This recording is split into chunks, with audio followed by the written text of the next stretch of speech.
Graças, paz. Há uma unção muito grande de Deus aqui essa noite. E eu louvo a Deus, muito grato a Deus por esta igreja, pela pastora Sara, pela vida do Theo, de Júnior, da Zoe, Felipe, tantos irmãos amados. Porque eu sinto o amor de Deus aqui essa noite. Vamos abrir a palavra de Deus em 1 Coríntios, capítulo 13. Eu sinto o amor de Deus, o cuidado de Deus. Quero falar essa noite sobre o cristianismo minimalista. O que é o mínimo do mínimo da fé cristã? É o amor, gente. O que é o mínimo do mínimo? É o amor. O próprio Jesus disse isso. Jesus resume aí tudo. O que é o principal? Amar a Deus de todo o coração, toda a alma, todo o entendimento e com todas as nossas forças. 1 Coríntios 13. Ainda que eu falasse as línguas dos homens e dos anjos, e não tivesse amor, seria como o metal que soa, ou como o sino que tine. Ainda que eu tivesse o dom de profecia e conhecesse todos os mistérios e toda a ciência, e ainda que eu tivesse toda a fé de maneira tal que transportasse os montes, e não tivesse amor, nada seria. E ainda que distribuísse toda a minha fortuna para o sustento dos pobres, e ainda que entregasse o meu corpo para ser queimado e não tivesse amor, nada disso me aproveitaria. O amor é paciente, é benigno, o amor não inveja, não se vangloria, não se ensoberbece, não se porta inconvenientemente, não busca os seus próprios interesses, não se irrita, não suspeita mal. O amor não se alegra com a injustiça, mas se regozija com a verdade. Tudo sofre, tudo crê, tudo espera, tudo suporta.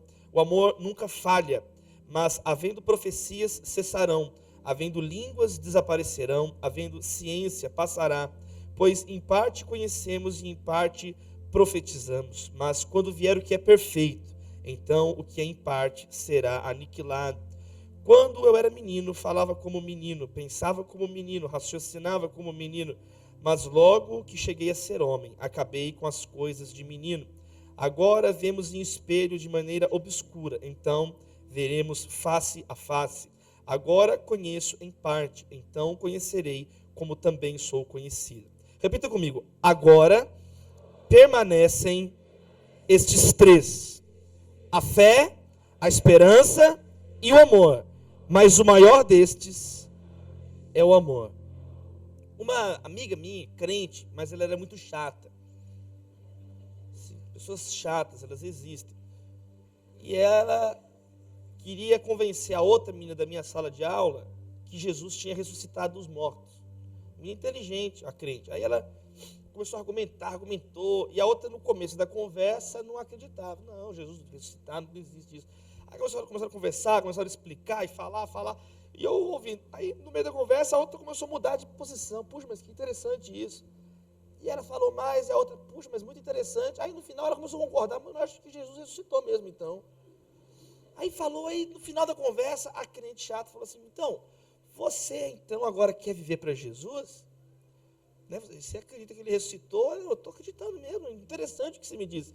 Mas aqui, eu não quero receber Jesus, não. Mas como não? Você acabou de falar que acredita e que concorda, né, com tudo. Essa menina falou assim, não, mas sabe o que é? É que eu não quero ser chato igual você. Eu não quero ser, ela falou desse jeito, eu não quero ser igual você. Você é muito chato, você não é uma pessoa assim, você amou, todo mundo sabe disso, que você é uma pessoa chata. Eu não quero ser igual você. Está vendo? O seu testemunho. Tem gente que sabe muita coisa, mas o principal, o mais elementar, a pessoa não tem. A pessoa não tem amor na vida dela. A pessoa não tem a principal marca do Evangelho, que é o amor. É isso que Paulo está falando em 1 Coríntios 13. Essa carta é a carta que mais trata de problema na igreja. A igreja em Corinto tinha muitas virtudes, mas tinha alguns problemas graves. Ela tinha virtudes, ela tinha dons, ela tinha muitos dons. Só que o principal dos dons, ela não tinha amor. É interessante, Paulo agradece o amor dos Efésios, ele agradece o amor dos Colossenses, ele agradece o amor dos Filipenses, ele agradece o amor dos Tessalonicenses, mas ele não agradece o amor em 1 Coríntios, porque o amor deles era inexpressivo, era um amor raso e muito superficial. E aí por isso que Paulo então escreve a ode ao amor. 1 Coríntios 13, teve um dia que eu li esse texto na sala de aula. Eu tinha que apresentar um trabalho de direito processual civil e pedi, sem nenhuma cerimônia, professor, antes de apresentar o trabalho, posso ler um texto da Bíblia? Era um negócio tão sem sentido que eu estava pedindo, que ele deixou, pode? Ele falou, pode. Eu abri a Bíblia, 1 Coríntios 13, e li 1 Coríntios 13 na sala de aula, da PUC Minas, Faculdade de Direito. Eu senti a presença de Deus entrar dentro da minha sala de aula. Teve um menino que acordou, teve gente que ficou olhando, a gente parou na sala, assim, eles ficaram olhando. Eu terminei, eu senti a presença de Deus na minha sala de aula, o professor olhou, apresentei o trabalho, no final fizeram perguntas, nenhuma pergunta sobre o trabalho, só sobre o texto. Davi, mas isso aí não é uma música do Legião Urbana? Eu falei, não, essa aqui é um texto da Bíblia. Próxima pergunta, aí o outro, mas como é que é esse negócio? O menino perguntou assim para mim, você sabe abrir a Bíblia onde você quer? Ou você marcou? Eu falei, não, Antigo, Novo Testamento, tá bom? Aí livros, capítulos, versos, expliquei. É um texto maravilhoso. É um dos textos mais lindos da Bíblia, gente, o texto sobre o amor. E Paulo vai falar então o seguinte a vocês, tem muitos dons, mas está faltando o amor. Vocês têm virtudes, mas o amor não pode faltar.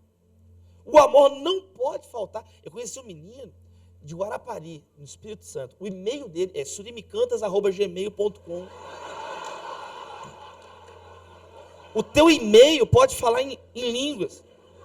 Eu falei assim, como é que escreve? Eu só sei falar, não sei escrever em línguas assim. Como é que escreve o seu e-mail? Por quê? Você pode ter Você pode ter um e-mail batizado no Espírito Santo. Se você não tiver amor, não adianta. Quem quer sair daqui com mais amor no coração, em nome de Jesus? Você precisa de amor. E aí Paulo, ele reordena as coisas. É muito interessante que ele reordena. Paulo reordena. Ele vai colocar prioridades. Você tem que ser uma pessoa com prioridades. Você tem que saber o que você quer na vida. Você tem que saber o que você quer. Tem gente que fica zanzando pela existência, não sabe o que está fazendo aqui. Falamos sobre isso em outros cursos aí hoje. Você tem que saber. Paulo, ele reordena. E ele não fala, agora o que fica? O que fica? Ele não diz a fama, o status e o dinheiro. Ele não fala o Corinthians, a política e os estudos. Aliás, Coríntios, 1 Coríntios. Havia um verbo na antiguidade que era corintianizar, que significava a mesma coisa que prostituir. Você vê o Corinthians dando trabalho desde aquela época. Tá vendo? Nós temos que orar aqui sobre isso essa noite. A igreja, ele não fala, o que fica? O poder, o sexo e a família. Ele não fala, o que fica? Sexo e a cidade. Ele não fala, o que fica? A cultura, a erudição e a literatura. O que fica? A fé, a esperança e o maior deles é o... Tá vendo? Prioridades claras. Tem gente que não tem prioridade. Tem gente que pensa que o principal é a beleza. Como é que você sabe? Porque a vida da pessoa é voltada para ela ficar bonita. Então o cara é bombado, o cara tem batata da perna. Eu tenho purê, se você olhar aqui, é o purê. Mas o cara, ele é fissurado, a menina é fissurada na beleza. Por quê? Você vê claramente, a prioridade da vida dela é aquilo ali. É aquilo ali. Eu saí feia na foto. Não, você saiu feia do útero, é diferente. Quem aqui quer ter prioridades divinas aqui, de Deus, de Deus, de Deus? Então Paulo está falando, então você tem que ter prioridade. Qual que é a primeira? Fé, tá vendo? Olha o que é a vida de um cristão, é fé. Sem fé é impossível agradar a Deus. O que é fé? Olha a definição de fé na Bíblia. O firme fundamento do que se espera, a prova das coisas que não se veem. Hebreus capítulo 11, verso 1. Então o cristão, ele vive pela fé, que é um salto para a luz. Não é fé só na hora do desespero. Tem gente que crê, a velha frase, não existem ateus em trincheiras. Não existe ateu na hora do desespero. Mas não é esse tipo de fé, é a fé para a vida toda, para todos os momentos. Onde você estiver, com fé. Onde você estiver, você crê em Deus, o tempo inteiro. O tempo inteiro crê em Deus. Na rua, na chuva, na fazenda, ou numa casinha de saber. Eu estava no avião com a minha esposa, indo para Tocantins, Palmas. O voo arremeteu. Quem já passou por essa péssima experiência? Algumas pessoas passaram. Mas é só Deus mesmo. O avião não consegue, ou seja, o avião não consegue pousar, o piloto já aciona a turbina para uma nova decolagem, sem estacionar, sem nada. Então eu estava pousando, e muito rápido, falei, Natália, não vai conseguir pousar. Foi eu terminar de falar, escutou o barulho da turbina. Mesmo, dá um tranco. Quem passou aí, os irmãos que sobreviveram, aí dá um tranco. Aí foi, e parou a turbina, parou. E foi. Meu irmão, quando eu olhei para os lados, todo mundo clamando a Jesus, fazendo o sinal da cruz, ajoelhado. Deus! Vocês começaram a gritar, porque o barulho fez um barulho e parou a turbina. Todo mundo começou a gritar no avião. Tinha índio começaram a gritar. Começaram a gritar do lado de trás. Eu olhei para a Natália está ali embaixo. Natália, se você estiver ouvindo, sobe para falar aqui. Eu olhei para a Natália, o cabelo dela assim. Eu dei beijo de despedida na minha esposa, de medo. Eu fiquei com medo. Mas quando eu olhei, todo mundo orando, todo mundo orando, Deus. Aí o avião conseguiu parar, sobreviveu, desceu. Aí nós descemos do avião, sobreviventes, descemos. As pessoas, tudo com... Aí todo mundo clama a Deus, não é engraçado? Agora, a fé cristã é para a vida toda, o tempo todo.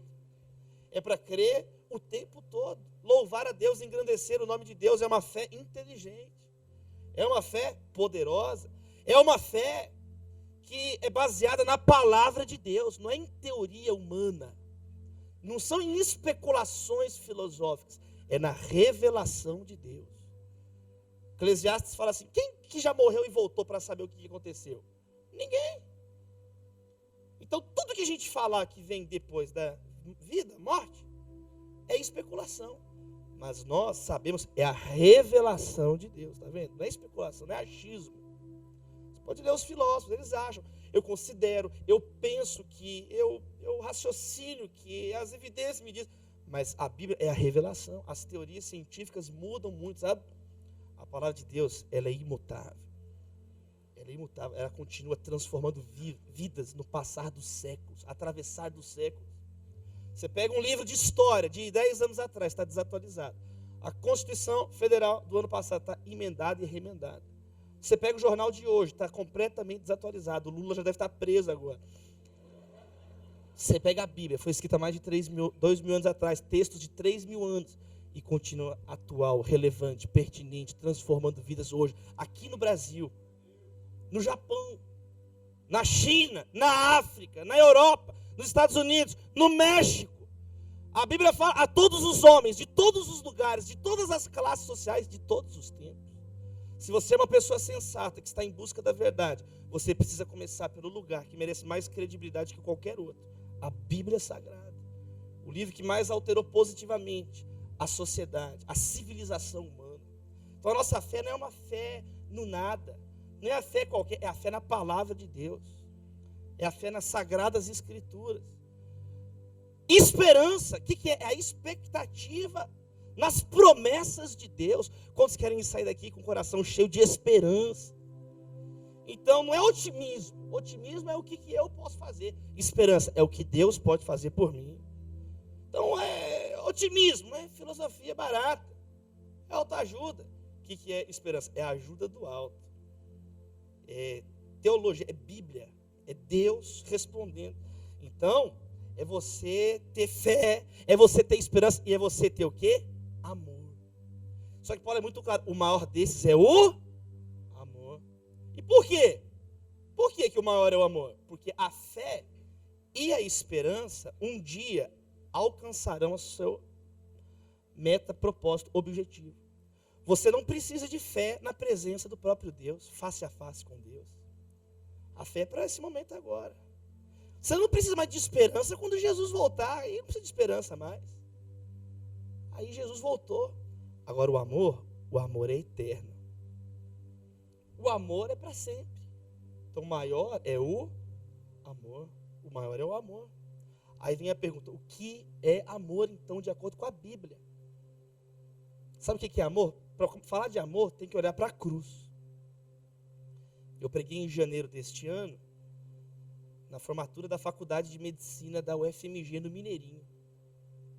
E eu não sabia nem o que eu ia falar. Eu falei, Deus, não tenho o que falar. Na hora que eu subi para falar, que Deus me deu uma palavra ali, na hora ali. Eu olhei os formandos, 10 mil pessoas no Mineirinho. Cadê a Luana? A Luana está ali, doutora Luana, amiga querida, médica também.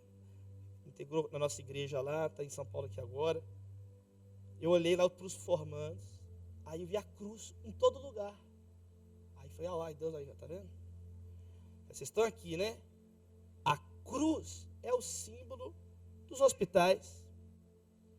Mas a cruz também é o símbolo do cristianismo, da fé cristã. O que é a cruz? Você olha para a cruz o tempo inteiro, olha para a tua blusa, todo cruz, cobrinha, cruz.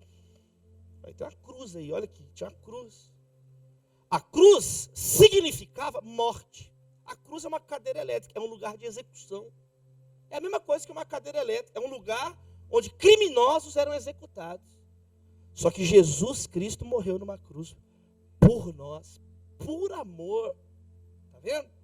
Jesus Cristo ressignificou a cruz.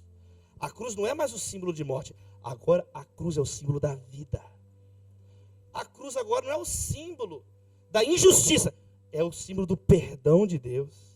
Está vendo? É a cruz. A pessoa ficou me olhando. Está vendo? Vocês não sabem nada. Vocês estudaram só para a formatura saber o que é a cruz. Por isso que tem que ter culto na formatura. Está vendo? Por isso vocês têm que ficar tudo quieto aqui agora. Eu vou falar. Aí eu citei John Stott. Sabe o que um teólogo chamado John Stott disse? Se você quer saber o significado de amor, não olhe no dicionário. Olhe para o Calvário. Então, na Bíblia, amor é definido como entrega, renúncia, doação, sacrifício, cruz. Isso é amor. Amor, então, não é querer as coisas para mim. Amor é entregar. Está vendo? É ser despreendido. Isso aqui é amor. Deus amou o mundo de tal maneira que Ele entregou o seu Filho. Está vendo? É o resultado prático do amor, é a entrega. Como é que a pessoa fala que ama se ela só quer reter? Ela não ama. Amor custa. Amor, o quê? Custa. Efésios capítulo 5, verso 1 e 2. Sede, portanto, imitadores de Deus como filhos amados. E andem em amor, como Cristo vos amou e entregou a si mesmo. Está vendo? Como sacrifício. Nós temos que amar como Cristo, ser filhos amados. E como que Cristo amou? Entregando a vida dele, porque isso aqui é amor. O amor é entrega. Amor não tem a ver. Então preste atenção. O contrário do amor não é o ódio. O contrário do amor é o egoísmo, é o orgulho. O orgulho que vai gerar o ódio.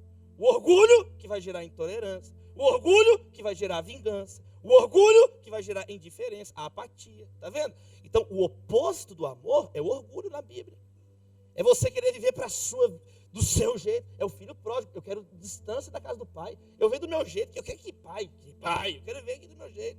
O que é isso? É o orgulho. Eu mandar. Amor é você se entregar. É você reconhecer que você precisa de Deus. E Deus provou o amor dele, entregando Jesus. Então é um amor que não é da boca para fora.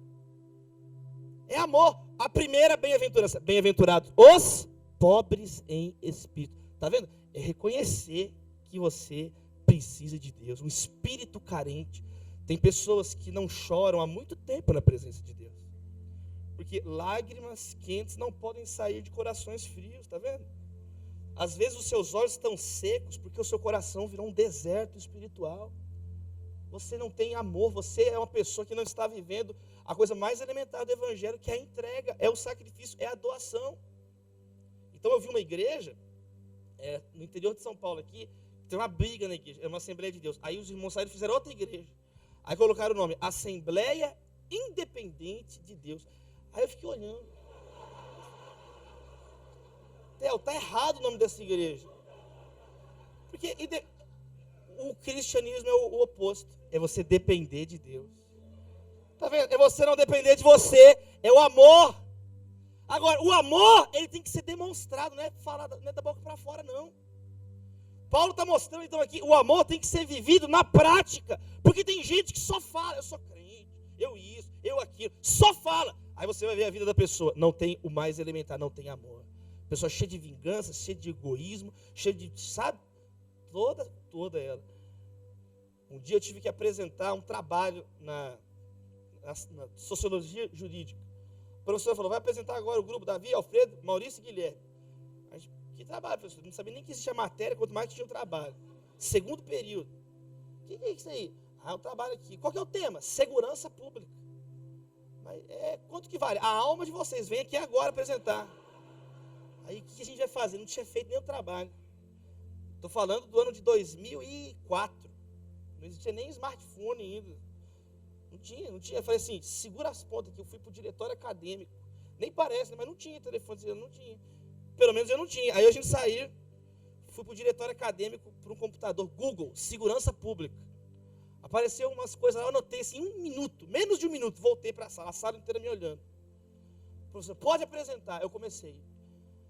Bom dia, nosso trabalho vai falar um tema muito importante. Segurança pública. Que tema importante. Que tema relevante para os alunos de direito dessa instituição. Segurança pública. Um tema essencial, basilar para o aluno de direito. Um tema fundamental, um tema vital. Tema sem o qual fica difícil compreender todo o arcabouço do sistema jurídico. Segurança, tá vendo? Proteção. Nós precisamos. Pública, para todos. A res pública, a coisa pública, todos. Eu falei 40 minutos sobre segurança pública. O que eu falei, eu não sei até hoje, mas eu falei. Eu falei 40 minutos. 40 minutos, falando. Tudo que eu sabia de oratória e retórica eu usei na hora. Tudo. Oratória é assim, a última frase do seu discurso tem que ser uma frase firme, com palavras firmes, a última palavra firme. Terminei, na hora, falei, então é por isso que precisamos de segurança pública, para vivermos numa sociedade mais justa e solidária. Muito obrigado. A professora, todo mundo aplaude a professora. É isso que eu espero de vocês, alunos. Isso é um trabalho bem feito. Isso é um trabalho. A gente dá aula anos para uma vez escutar um trabalho como esse. Os meus amigos rindo, eu falei, para de rir aí, né? Acabou. Sabe por que eu estou te contando isso? Porque falar é muito fácil. Faz um curso aí que está funcionando. Falar, gente, é a coisa mais fácil que tem é falar. Difícil é viver o amor. Mãe, eu te amo, ama nada. Deus, eu te amo, ama nada. Amor, eu te amo, ama nada. Mexe no WhatsApp dele para você ver. Ama nada. Sabe quando que vai amar? Quando tiver custo. Aí começa a falar de amor. O que você entregou por essa pessoa? O que você sacrificou por essa pessoa? Agora podemos começar a falar de amor. Até aí, isso aí é papagaiado. Isso aí não é amor. Isso é encheção de linguiça que se chama. Isso aí não é amor. Amor, por isso que eu gosto do primeiro livro, depois dos evangelhos. Atos dos apóstolos. Está vendo? Não são ideias dos apóstolos. Sugestões dos apóstolos. O menino chega na minha mocidade lá, pastor, eu tenho uma ideia. Eu vou empolando, eu tenho alergia à ideia. Eu vou empolando. Não, peraí, testa essa porcaria aí primeiro, e depois você vem falar comigo. As pessoas têm ideia, tem pessoa que só tem ideia. Teorias dos apóstolos. Elucubrações dos apóstolos. Não. Como é que é o nome do livro? Ações. O evangelho tem que ser vivido na prática. Porque se você tiver amor na prática, sabe o que vai acontecer? Você terá credibilidade espiritual. Credibilidade de uma pessoa que é um filho de Deus, de verdade. Jesus que falou isso, não inventando isso aqui agora. Jesus falou assim, E nisto conhecerão que são meus discípulos, se vocês se amarem uns aos outros. Agora o que a gente está vendo? A igreja brasileira, campeã olímpica de tiro ao pé. Eu vejo os meninos na internet falando mal de pastor, falando mal de igreja. Fala mal e fala, linguão. Fala.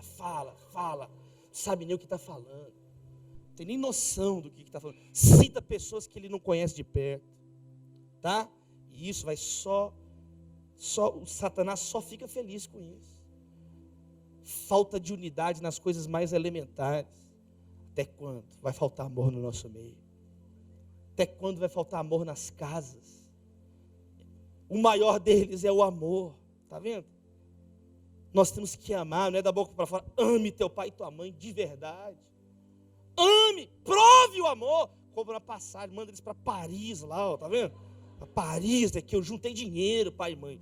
Aí você começa a mostrar um pouco de gratidão, de amor, tá vendo? Mas você comprou, o dólar está alto. Eu comprei. Por quê? Porque eu amo você, papai e mamãe. Entendeu? Compra para o teu sogro, para a tua sogra. Bagdá, viagem missionária, tá vendo? Manda para lá. Ó, eu trabalhei o ano todo, está aqui a passagem, vai lá, ó. Glória a Deus. Quem quer amar mais de verdade aqui, ó? Repita comigo, eu sempre posso amar mais, tá? Não chega assim um cara e fala assim, eu sou puro amor, não existe isso. Eu já amo o suficiente. Você sempre pode se entregar mais por alguém. Você sempre pode perdoar mais. Tem gente doente porque não ama. Tem gente doente, traumatizada, complexada, cheia de problema. A pessoa é toda problemática. Sabe por quê? Porque ela não deixa o amor de Deus dissolver o coração dela. Aí o que vai dissolver? A amargura, a falta de perdão, o orgulho, a vaidade. Deixa o amor de Deus entrar no teu coração. Isso é o mínimo do mínimo. É sermos pessoas piedosas. É sermos pessoas, sabe, que sabe dar um abraço. Usa suas mãos não é para construir barreira, não. Use suas mãos para construir pontes. O mundo já tem muito ácido, está precisando de sal, entendeu? De luz. É isso que precisa no mundo. O mundo não precisa de mais um casamento destruído.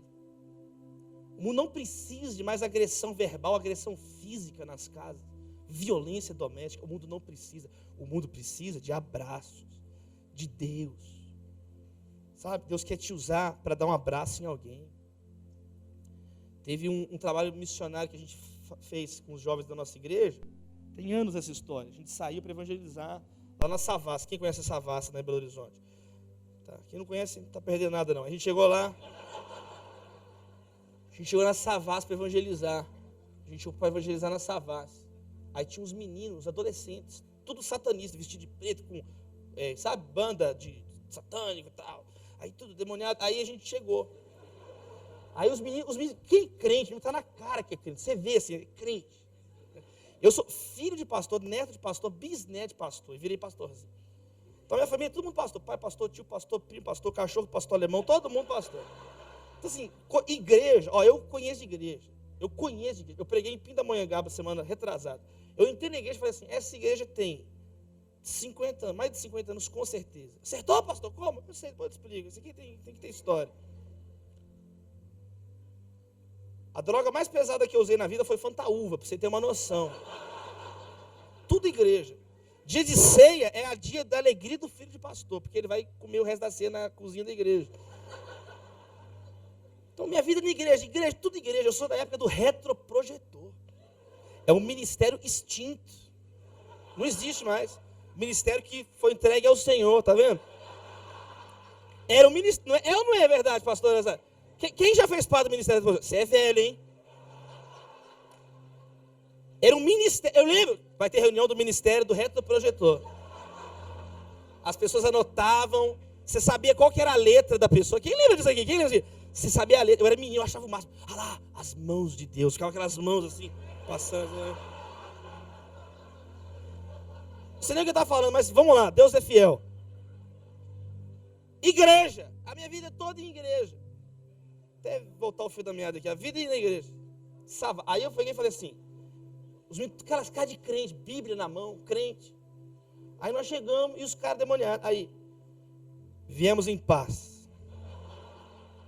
Leve-nos ao seu líder. Sempre quis dizer isso, Theo. Os caras bateram o olho. É crente. Ih, é crente. Tudo bebendo. Crente, é crente. Aí começaram a ir embora. Um menino estava tão noiado que ele ficou parado assim.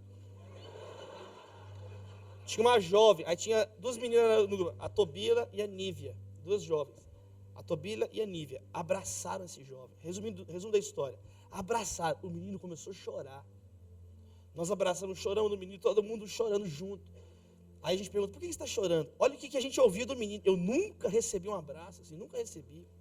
Começamos a conversar, ele começou a contar a história. Um moleque, 15, 16 anos de idade. Todo arrebentado, a família, violência. Na rua, tarde da noite, bebendo, enchendo a cara. Esse menino se converteu, está na nossa mocidade até hoje. Sabe o que eu estou querendo dizer? Que um abraço teu, tá vendo? Pode mudar a história de verdade de uma vida. Na nossa reunião evangelística, lá na PUC, a vice-líder era a Renatinha. Aí a gente saía da reunião, todo dia fazia reunião. Cada dia num prédio. Tinha uma menina, a Ludmila, que ficava assim, invocada. O que vocês ficam fazendo lá? Porque a Renatinha saía rindo. A Renatinha saía dando glória a Deus, no corredor da pedagogia. Rindo. E a Ludmila era da sala da Renatinha. Renatinha, eu tenho raiva de você fica rindo. Por que você sai daquela sala rindo? Vai lá amanhã que você descobre. E saiu rindo. E Renatinha saiu rindo. A Ludmila se converteu a Jesus. Quando eu me formei, a Renatinha formou, sabe quem nós deixamos liderando a reunião evangelística lá? A Ludmila, batizada, treinada lá. Fruto do nosso trabalho na universidade. Um sorriso salvou essa menina. Por que você ri, Renatinha? Agora tem crentes que estão tão sem amor no coração por Deus. A Bíblia fala isso, um coração alegre aformoseia o rosto. Agora tem crente que não tem amor no coração. Maquina o mal, inventa maneiras de praticar o mal. Tá vendo? Pessoa quer ficar se vingando dos outros. Desde menino eu aprendi uma frase na igreja. Escuta isso aqui. Quando você se vinga, mata, você age como um animal. Quando você julga quem te ofendeu, você age como um ser humano. Agora, quando você perdoa, aí você age como Jesus Cristo. Aí é sobrenatural. O chamado do evangelho é um chamado para o amor, não da boca para fora. Deus é amor. Olha como é que Deus define. Como é que Deus é? Deus é.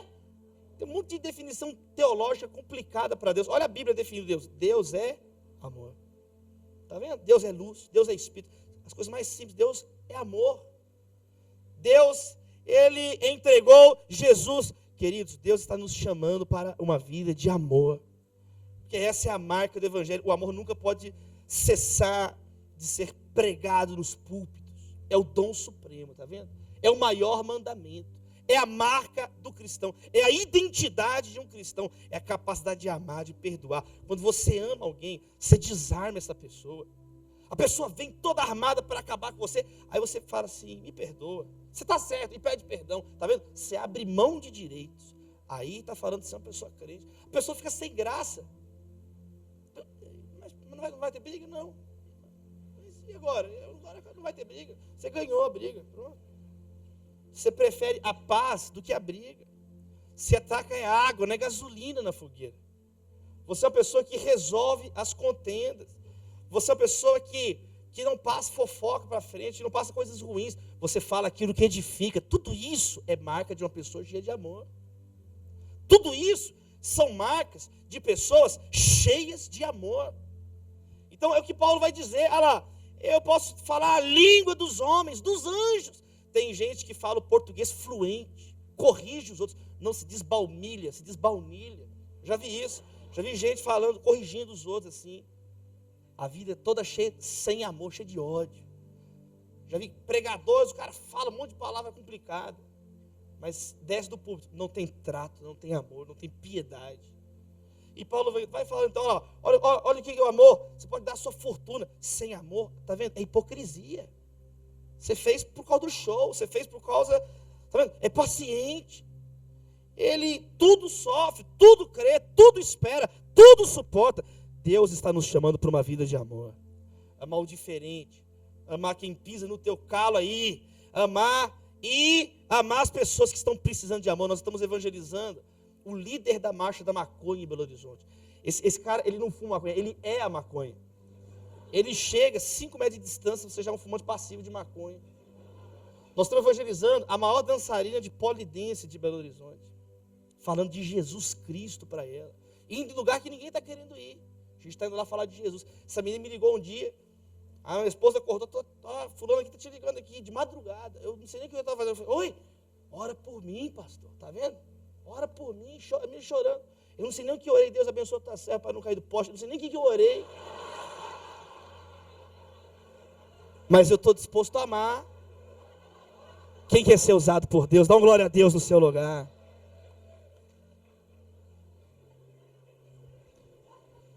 Viva além do normal. Perdoe. Saia daqui hoje, pegue um papel de oração, anota o nome da sua família, para você orar pela sua família. Passou um semestre, você não anotou o nome dos seus familiares que não são cristãos, para orar por eles, está vendo? E fica pedindo para Deus te abençoar, para Deus fazer isso, aquilo, e você não está fazendo coisas elementares, de oração, de intercessão, de amor, de ajuda, de colaborar. Deus não quer grandes realizações ministeriais, não é isso que Ele espera de nós. Ele espera um coração que o agrade, um coração segundo o coração dEle. Eu vou encerrar dizendo o seguinte, para a gente orar, passar para o Theo. Nós precisamos nos entregar totalmente a Deus. É isso que eu queria falar para encerrar. O amor, ou você ama ou não tem, é meio amor, você tem que amar. Porque o chamado de Deus para nós é um chamado integral. E eu vou encerrar dizendo sobre a palavra todo na Bíblia. A palavra todo aparece o tempo todo, de Gênesis a Apocalipse, em todos os textos principais. Então, Deus viu tudo que Ele havia feito, e tudo era muito bom. Salmo 23, certamente a bondade e a misericórdia me acompanharão todos os dias. Salmo 24, a terra e tudo que nela há pertence a Deus. Salmo 150, tudo que tem vida, louve ao Senhor. Toda a autoridade me foi dada, vão a todas as nações, ensinando tudo que eu lhes ordenei, e eis que estarei convosco todos os dias, até a consumação dos séculos. Deus é capaz de nos dar infinitamente mais do que tudo que pedimos ou pensamos. Todo joelho se dobrará e toda língua confessará que Jesus Cristo é Senhor. Em Cristo estão escondidos todos os tesouros da sabedoria e do conhecimento, para que Deus seja tudo em todos. Deus amou o mundo de tal maneira, deu seu Filho unigênito para que todo aquele que nele crê não pereça, mas tenha vida eterna. Se alguém está em Cristo, é nova criatura, as coisas velhas se passaram e tudo se fez novo. Todos pecaram e carecem da glória de Deus. Vinde a mim, todos que estão cansados e sobrecarregados, e eu vos aliviarei. Pensar em tudo que é bom, tudo que é puro. O amor tudo sofre, tudo suporta, tudo espera. Todos estavam reunidos num só lugar, e o Espírito Santo veio sobre eles. E todos escutavam falar na sua própria língua. A palavra todo. Deus é Deus de tudo. Por isso que você tem que amá-lo de todo o coração, toda a alma, todo o entendimento, todas as forças. Deus é todo poderoso. Todas as coisas cooperam para o bem daqueles que amam a Deus. Busque, pois, em primeiro lugar o reino de Deus e todas essas outras coisas serão acrescentadas. Dele, por ele, para ele são todas as coisas. Quer você coma, beba ou faça qualquer outra coisa, faça tudo para a glória de Deus. Se você olhar qual que é a última palavra da Bíblia, adivinha? A graça do Senhor Jesus Cristo seja com todos. Amém. Comecei a ler isso, eu não vi em lugar nenhum, isso eu comecei a ler os textos da Bíblia. E orar, e orar, e orar. E Deus me falou, está vendo, Davi? Olha aí, eu sou o Senhor de tudo. Eu não entreguei parte, eu entreguei tudo, eu entreguei Jesus. O mínimo que a gente tem que fazer é amar Deus com tudo que nós temos. Se nós vivemos totalmente para Deus, em todas as áreas da vida, todas as esferas da sociedade serão alcançadas para a glória de Deus, para que Ele seja tudo em todos. Vamos ficar de pé.